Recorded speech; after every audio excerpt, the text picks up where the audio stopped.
Bonjour tout le monde, on se retrouve pour un nouveau vlog autour de mes lectures d'épreuves non corrigées Lily Charleston.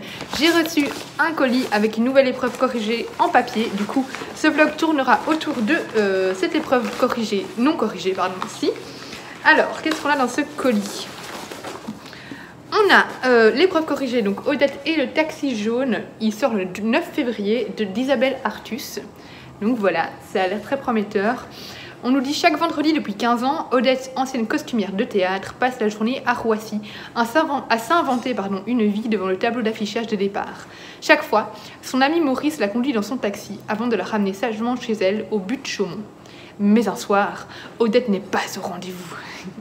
Marie-Soleil, sa petite fille, se lance à sa recherche à bord de l'imposant taxi jaune de Maurice. Bientôt rejointe par Ludovic, un flic mis au placard pour excès de zèle.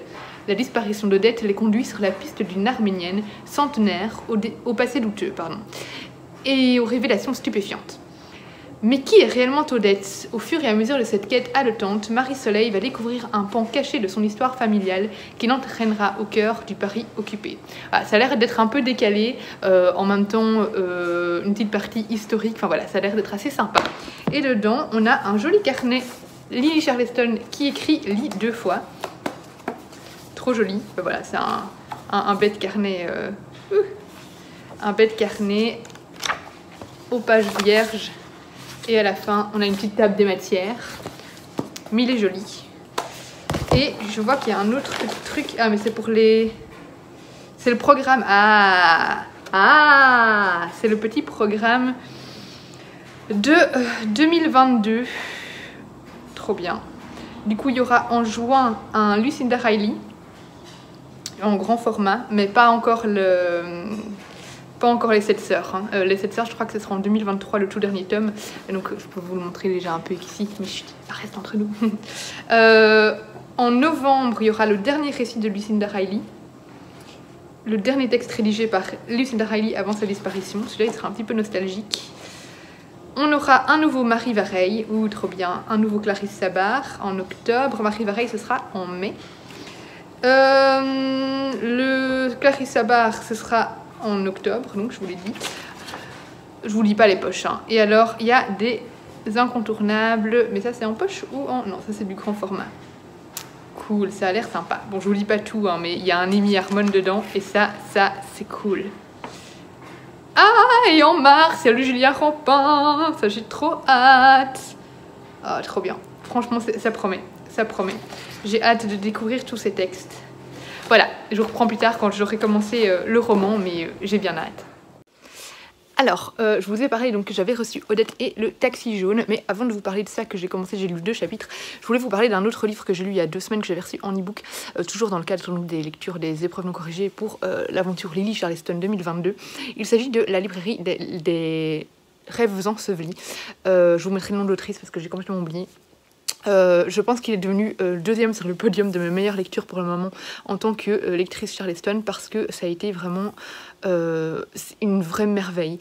En fait, dans ce livre-là, on va se retrouver... Alors par contre, j'ai déjà oublié le nom de personnage, vous me connaissez, donc je vais dire une jeune fille, un jeune homme. vous me connaissez, hein. Et là, vu que c'est un e-book, j'ai pas envie d'aller retrouver sur ma liseuse les trucs. Donc bref, je vais vous tourner comme ça parce que là, on voit la peinture qui doit être refaite, c'est ultra moche. Là, on va être en fait en pleine Seconde Guerre mondiale. On commence juste avant la guerre, on est à Londres et on va suivre 2 amies qui vont emménager à Londres. Elles vont quitter leur campagne natale parce qu'elles ont envie de bouger un peu, d'avoir une vie un peu plus dynamique, un peu plus urbaine, un peu plus, voilà, un peu plus londonienne, quoi, vraiment, d'être engagée dans les grands magasins, etc. Une des jeunes filles va être engagée chez Harrods, tandis que l'autre, notre personnage principal, va être engagée chez... dans une librairie parce qu'elle a aucune référence et elle veut se faire des petites références, de se faire de l'expérience dans cette librairie-là.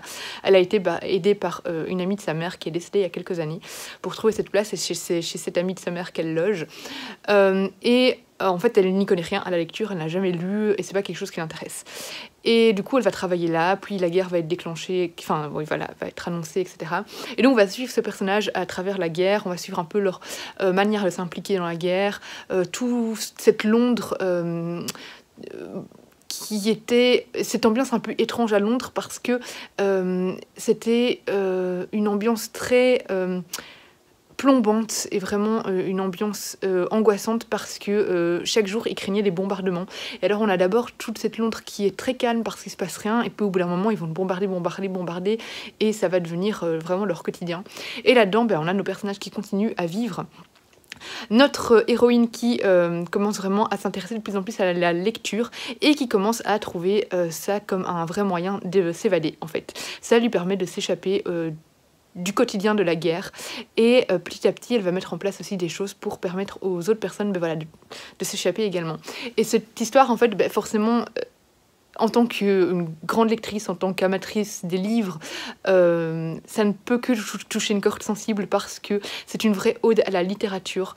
C'est un livre qui montre le pouvoir des livres, le pouvoir des mots, à quel point les livres peuvent nous permettre de nous échapper, peuvent nous permettre aussi de nous amener à certaines réflexions. Enfin voilà, les livres ont un énorme pouvoir, et là clairement les livres leur permettent d'échapper à leur quotidien et de survivre d'une certaine manière à la guerre, de trouver un peu de positif dans cette situation.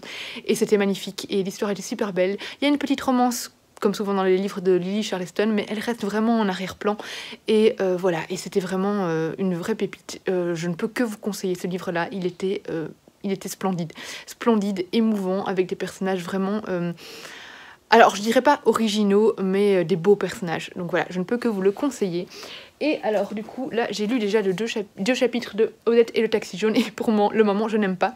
Ce serait peut-être le premier échec des lectures des lectures de lectrice Charleston 2022. Après j'ai lu que 2 chapitres, ça a peut-être changé. Pour le moment je sais pas, j'aime pas le ton, j'aime pas la manière dont c'est, enfin voilà, la manière dont c'est narré, j'aime pas l'écriture, et je ne suis pas encore convaincue par l'histoire, mais voilà, j'ai pas lu des masses donc ça peut changer, mais j'ai l'impression que ça va pas trop le faire. On verra si je change radicalement d'avis.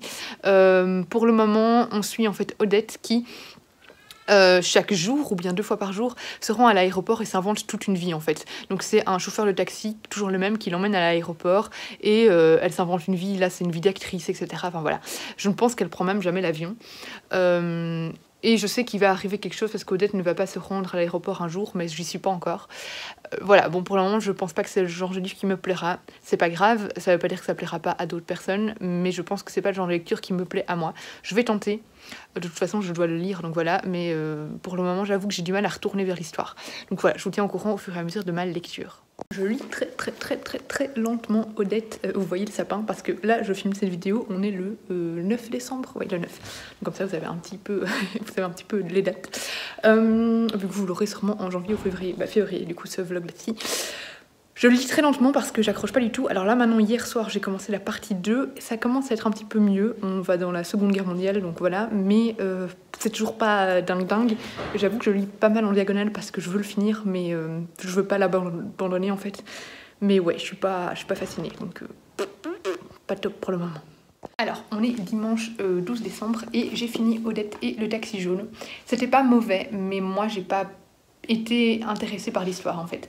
Alors en fait on mélange en même temps passé et présent, mais il n'y a pas beaucoup de passages dans le passé, et c'est les passages dans le passé qui m'ont intéressée, le reste m'a pas intéressée du tout. Donc ici on va suivre Odette qui est une grand-mère et sa petite fille Marie-Soleil, et tous les jours Odette se rend à l'aéroport, enfin 2 fois par semaine pardon, elle se rend à l'aéroport et s'imagine une vie, elle s'imagine être une grande actrice qui va sur des lieux de tournage, etc.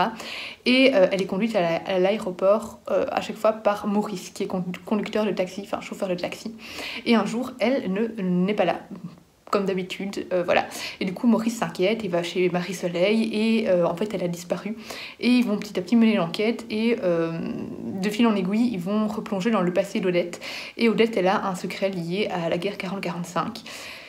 Il y a une partie sur l'Arménie qui m'a beaucoup intéressée, mais malheureusement, vu que le passé était fort lié au présent, était souvent entrecoupé par des passages du présent, eh bien je trouve qu'on est resté vraiment...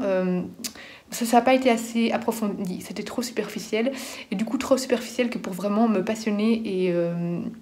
m'intéresser vraiment à l'histoire, parce que voilà, là c'était vraiment les parties dans le passé qui m'intéressaient, mais il n'y en avait pas assez à mon goût, et j'aimais pas du tout les parties dans le présent.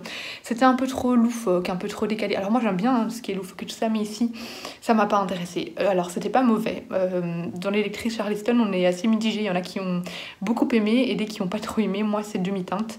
La plume est pas mauvaise, je pense que c'est un roman qui pourra plaire, mais c'est juste que moi, l'intrigue ne m'a vraiment pas intéressée, c'est pas le genre de texte qui m'intéresse, et c'était pas assez profond pour moi, c'était trop superficiel. Voilà, on creusait pas assez les choses, et ce qui pouvait être approfondi ne l'était malheureusement pas. J'ai vraiment envie de lire un texte sur l'Arménie parce que ça m'intéresse beaucoup, mais voilà, là j'ai eu un goût de trop peu. Donc c'était pas mal, mais c'était pas incroyable, et c'est pas un texte dont je me souviendrai, malheureusement. Donc voilà pour Odette et le taxi jaune. Salut! Alors j'ai reçu un colis des éditions Charleston. Je ne sais pas si ça va être la librairie des rêves ensevelis ou Odette ou Oui battement de cœur. Donc on va regarder ça tout de suite. Ah, trop bien! C'est la librairie des rêves ensevelis de Madeleine Martin. J'adore la couverture finale. Et alors je sais parce que j'ai vu dans les stories des autres influenceuses, enfin des autres lectrices Charleston, tout simplement des copines, que mon avis n'est pas ici, mais qu'il est carrément... Ça, c'est le Saint Graal, c'est incroyable, c'est... Oh, il est là! Il est juste là, c'est waouh, je suis trop contente. Donc j'ai mon avis qui est là. Et voilà, donc ce livre est une vraie ode à la littérature, un hommage à la lecture, une magnifique histoire pleine d'humanité et de bienveillance. Je suis trop contente quoi, d'avoir mon livre sur le bord plié ici, je ne sais pas comment on appelle ça. Voilà, ce livre, lisez-le, c'est une vraie pépite. Waouh, j'avais vraiment adoré, c'est une de mes meilleures lectures jusqu'à maintenant de mon aventure lectrice Charleston 2022. Si vous aimez la lecture, vous aimerez ce livre, j'en suis presque sûre. Vraiment, c'était un super coup de cœur, donc foncez le découvrir. Et voilà, mais du coup... Non, je ne clôture pas encore ce vlog ici parce que je n'ai pas encore reçu l'autre roman qui allait dans ce vlog-ci. Donc, eh bien, je vous reprends bientôt pour clôturer cette vidéo. Coucou tout le monde, on est le mercredi 9 février et j'ai reçu Odette et le taxi jaune d'Isabelle Artus et il est dédicacé. Bon, moi comme vous savez, ça a été une lecture assez mitigée. Il y a des choses que j'ai aimées, des choses que j'ai moins aimées. De nouveau, c'est pas un mauvais roman, c'est juste que c'est pas mon style et que du coup... j'ai pas été complètement embarquée par l'histoire. Voilà, ça, je suis sûre que ça plaira à pas mal de gens. Ça a plu d'ailleurs à plusieurs lectrices. Il y a l'avis de pas mal de lectrices dedans, notamment Triple L de Mag, Madame Chachali du Café et des Livres. Je sais qu'elles ont beaucoup aimé, donc voilà. Et voilà, la petite dédicace. Donc, eh bien, j'espère qu'il trouvera son public, Miko Stop, et qu'il plaira, voilà. Personnellement, moi, le feel good, c'est pas non plus les romans qui fonctionnent le mieux chez moi, donc ici, ça l'a pas non plus. Ça m'a pas embarqué à 100%, mais c'était pas mauvais pour autant. Et ben voilà, donc Odette et le taxi jaune. Je vais clôturer ce vlog ici, parce que du coup j'ai reçu les 2 livres pour ce vlog. J'espère que le format des épisodes vous plaît toujours autant. Je vous fais plein de bisous et je vous retrouve bientôt dans une prochaine vidéo.